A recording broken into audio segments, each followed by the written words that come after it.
Hello, আমি আজকে তোমাদেরকে লাউয়ের পায়েসের রেসিপি দেখাবো। আমার কি কি লাগবে?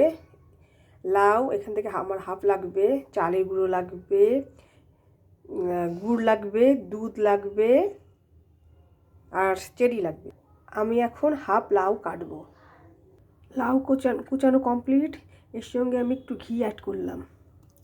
ঘিটা দিয়ে আমি লাউটা একটু ভেজে নেব। লাউটা এবার আমি কড়াইতে দেবো। একটু ভাজা ভাজা হয়ে গেলে পরে নামিয়ে নেবো। 3 মিনিট মতো ভাজতে হবে, কারণ লাউয়ের গায়ে যে জলটা থাকে ওটা শুকাতে হবে। সামান্য একটু লবণ দেব। আমার লাউটা ভাজা হয়ে গেছে, এখন আমি নামিয়ে নেব। আমি দুধটা কড়াইতে বসিয়ে দিয়েছি। আমার লাউয়ের পায়েস করার জন্য 1 লিটার মতো আমি দুধ নিয়েছি। দুধটা জাল হয়ে গেছে, এবার আমি লাউগুলো দিয়ে দেবো।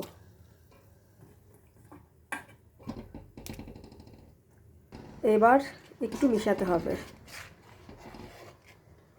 এবার আমি হাফ বাটি মতো গুড় দিলাম। গুড়টাকে সুন্দরভাবে মেশাতে হবে। চালের গুঁড়োটা দুধের সঙ্গে মেশাতে হবে, ভালোভাবে মেশাতে হবে।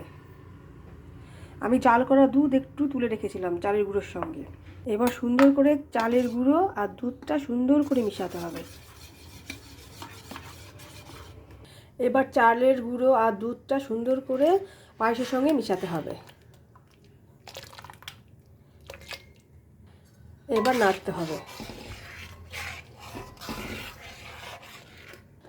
আমার পায়েস রান্না কমপ্লিট।